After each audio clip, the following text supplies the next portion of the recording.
Hey Nate, congrats on the win. I'm down here too, right? Thank you very much. No problem. So first time back in the octagon in 3 years, almost a day actually. What did it feel like in there? Was it different? What was kind of going through your mind? It felt like just where I left off, and I there wasn't that much attention except for just getting the job done. Was the game plan always to try to get him in the corner shot against the cage? No, I planned it on kicking him in his face, but it just kind of went how it went. I didn't even work any of that clinch stuff. It just was like I was excited. I'm either gonna do all this stuff I was drilling and working on, or I'm just gonna get into a full-on fight with him and add that shit to it. In the third round, you had him in big trouble. He kind of he fell, and then he was close to being out. Do you think the fight was over at that point? Yeah, I thought it was the beginning and the end for sure, but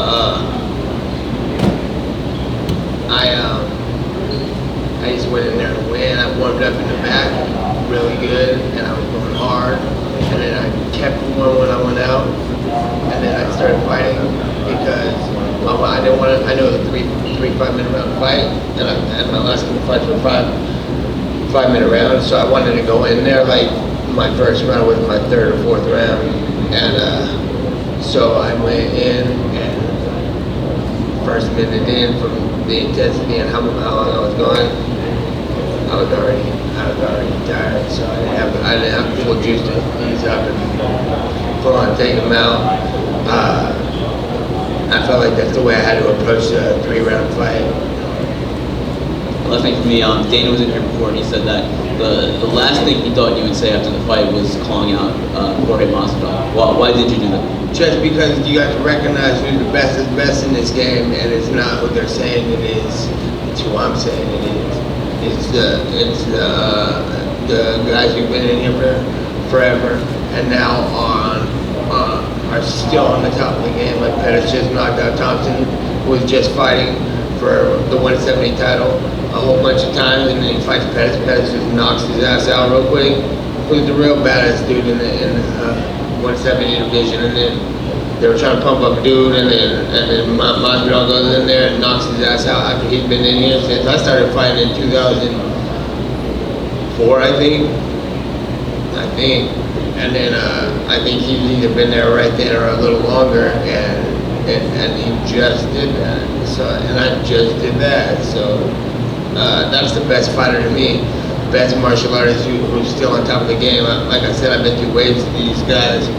There's a couple guys who come in and then they fight for a title or peak and have 3 good fights. They fight for a title, they get the belt, then they get their ass whipped, then they have another loss, maybe have another win and another loss, and they're gone with the win. And that's not the best fighters to me. I've been here for 40 years. If I still kill him. Remember, like, who was it? Like Jake Ellenberger was like peaking for a minute, and then he was the guy, and then he just got worked over, and then he had a couple fights, and he was just gone. And, like Rick Story, and I can't even think of other examples, but there's a whole bunch of people. Grant Maynard was one of the best guys for a minute, and he's just gone. Everybody's just here and gone, and here and gone. I'm like, what's up? I'm still here. And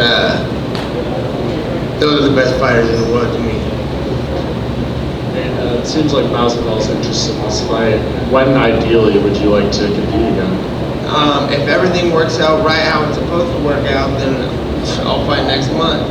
If nobody's in a hurry and want to get this done how it's supposed to be done and do it right and treat it like it should be treated, I ain't even in no rush. So it's not me who's going to be doing the sitting out. It's something that's going to be holding me out, or people not jumping on and trying to get it done. And that's where I've been for the last 3 years, because I never stopped training camp.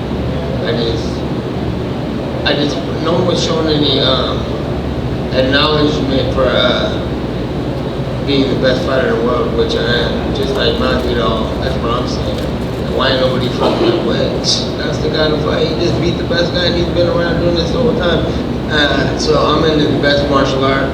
hardest in the world, not like some hold on to you wrestlers who are gonna hold you and hopefully win a round and find a loophole to win any fights and put belts on their waist. Now we're fighting for the baddest motherfucker in the game, belt, and that's mine. So I'd like to defend it against Jorge Masvidal. So if you want to be the baddest motherfucker, that's how we're gonna do it. Tonight was the highest gate in a California MMA event, especially for the UFC, and it sounds like this pay-per-view is trending really well for the UFC. Dana White came in here earlier and he said, I guess Nate Diaz is a needle mover, and obviously referenced that comment a few years ago. Do you feel like you're kind of getting that appreciation finally that you spoke about for so long? Yeah, he knew then too, though. That's not gonna be good. That's not a good business move to tell me I'm the shit. Because then I'm gonna be like, give me the shit money. So give me some I'm the shit money, you feel me? And then he had to do what he had to do, so I ain't mad at him either for that. So, but it's cool that he's acknowledging the fact that. And he said he feels you're, Conor McGregor, Ronda Rousey level star coming out of this performance. Yeah, for sure. Like that, yeah. Show. Congrats, Nate. Right in front of you. Just curious, I think you said in the cage, if I'm not mistaken, a lot of these guys suck, and that's why you weren't around. I wonder if they sucked, wouldn't it make sense just to go in there and get a lot of easy wins and make easy money and build up your bank account instead of sitting out all that time? Yeah, but look from the outside perspective, if you're watching a fight, or if you even want to be a fighter, like, I'm looking for a badass fight, you know what I'm saying? Somebody to fucking whip someone's ass and recognize the other guy who's whipping someone's ass and be like, hey, I'm the head ass whooper here, I want some of you did. And I did that with Conor, because they were promoting him like he was the top dog of this whole thing. It was brand new, and that was making me hot. There was nothing personal we had to do, because all respect for anybody who's gonna get there, you know what I'm saying? You got to get it, but if you're gonna just not like acknowledge the fact that I'm here, I've been here, and like when you start, like when did Pettis start fighting? And Conor. Them fools is probably watching me fight on the UFC when they was in high school. I'm like, you better recognize it, and I'm disrespected. That's why I gotta get these fights. Like, what's up? And that's the shit I want to see if I'm watching the game. I would say it like this: like, you ever like when you get a video game like Street Fighter, like who are you gonna pick? Who are you gonna pick? You know what I'm saying? Like, I want to pick the baddest motherfucker right there who does the coolest shit, and I believe that I'm the coolest at all these sorry ass motherfuckers who are just sat around for 3 years and let me whip Conor McGregor's ass, and then nobody said nothing. Like, what?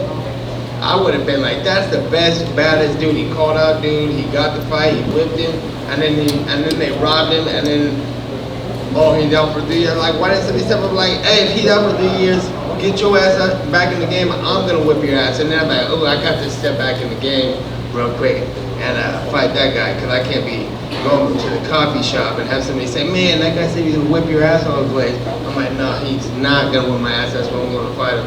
So there's a blueprint, and none of these fighters know how to do that, because none of them have imagination, none of them hadn't played Street Fighter or watched a cool movie before, and like, where your head at, you little jock wrestler? You're gonna just sit there and do all this politically correct shit, but this is a fight game, dude. Quit acting like this is a professional sport and said, whatever they want to give me is gonna fight. I said, no, I'm gonna take what's mine, and that's what I'm talking about with the baddest motherfucker title, and I need that belt made as soon as possible.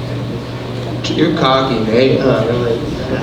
Two last questions. Number one, you beat Conor, obviously, when he was at the height of his popularity.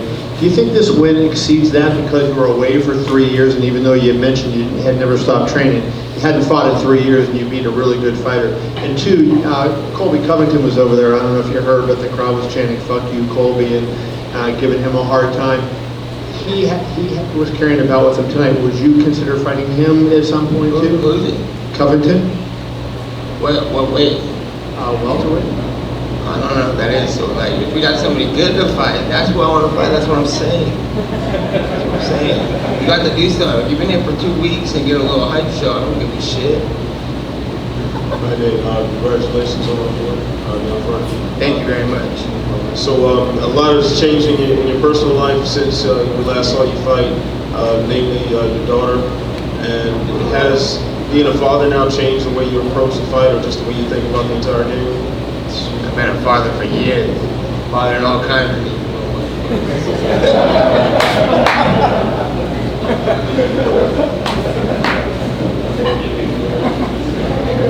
Oh, Nate, you're amazing. Listen, you have been out such a long time. Obviously, that third fight with Conor is something that a lot of people want to see. Is there any chance that that could happen by the end of the year? Conor, third fight, December, possibility? If that's something that works into the schedule, I'm gonna fight the baddest dude, the biggest, baddest shows that people want to see. That's what I want to see. That's what I want to do. So it's up to everybody who's involved in that. If they want it, they're gonna call me and tell me they want it. So why do you think it is that people didn't call out your name? Is it partly because maybe they want to fight somebody in the rankings and you're such a big risk to fight you and you weren't making? I don't think they know how to do it. I don't think anybody knows how to do it. Everybody beginning themselves was scared or something. But like I said, with all I don't want to be all full of myself and riding on a high horse and talking and shit. But I got way too much money to be having to fight somebody that's not interested. You know what I'm saying? I'm an entrepreneur. I got all kinds of shit going on, and it's been good and fun. And no matter how much money I make, no matter how much I do jiu-jitsu, it's not like after a while you just like I have to do what I've been doing because this shit is not the lifestyle I like. I like the healthy living lifestyle, training for something, getting a job done, and the feeling of getting a job done when I started in the first place. I led all this other stuff. That's what I'm into. So obviously your brother Nick does this too, or used to do this too anyway. We haven't seen him in a while, but what do you think about the fact that you've kind of eclipsed him now? I mean, Nick was here first maybe, but you may last the longest. No, I'm just out here keeping the Nick Diaz army, keeping the Nick Diaz. I'm representing for him. Mainly, that's my main thing from the beginning of fighting was making sure that I made Nick and Caesar proud and happy with what I'm doing, even though he's probably got a lot of criticism for me when I go see him right now. No, I'm not gonna give no kind of. And I appreciate it, but that's what he's the best fighter in the world, and I think the same thing with him. Like I came here to just spit it and get the job done, so I can spit it. That everybody, what are you gonna do? You're gonna just sit there and not? How you gonna fight somebody if nobody's fucking wants to fight? It's like I ain't no bully. I don't want to just go beat nobody up. That's not fun to me. That's not fun to him. But if nobody wants to get it, it's not very motivating to just sign up for fights straight up. So he's not completely done though. There's a possibility your brother can still fight? Yeah, they should do something. Somebody needs. I mean, I'm not trying to tell people to go beyond that thing, but like, I don't think there's nothing that's very interesting to him right now. Thank you. I keep on GSP dabbling a little bit. I don't know what to do with that, but if he ever came back to the table, I'm sure that'd be good. And for both of them, they're both just they're just both sitting there with nobody to fight because they're the best fighters in the game, and nobody's recognizing that. And like, I mean, you know, they have a little bit, but it's like, okay, that's in the past. That's not in the past. It's like they're still here, and I feel like it's probably uninteresting to them, both of them. So that's just my thoughts on that. I don't mean to speak for Nick at all. Nick's fucking probably got a whole other thought on all this. I probably just piss him off too. We'll bring him out here then. Yeah. Thanks, Nick. I gotta go meet him at Nick over here. It's clear you have a business savvy during the media workout. I mean, the CBD thing was all theatrics, but you're also plugging your company. How do you want to leverage this new opportunity you have as a star, as Dana White says, as a needle mover to make the money and the fights that you actually want? How are you going to actually position yourself? I don't understand the question. I think I'm positioned. I don't get it. What was the question? So essentially, how are you going to leverage this new opportunity that you have to get the money and the fights that you want? How am I going to leverage it? I like leverage. And then speaking of the CBD, you mentioned you're going to indulge in some weed right afterwards. How soon do you plan on doing that? As soon as I get out of this damn arena, they won't let me smoke till I'm gone.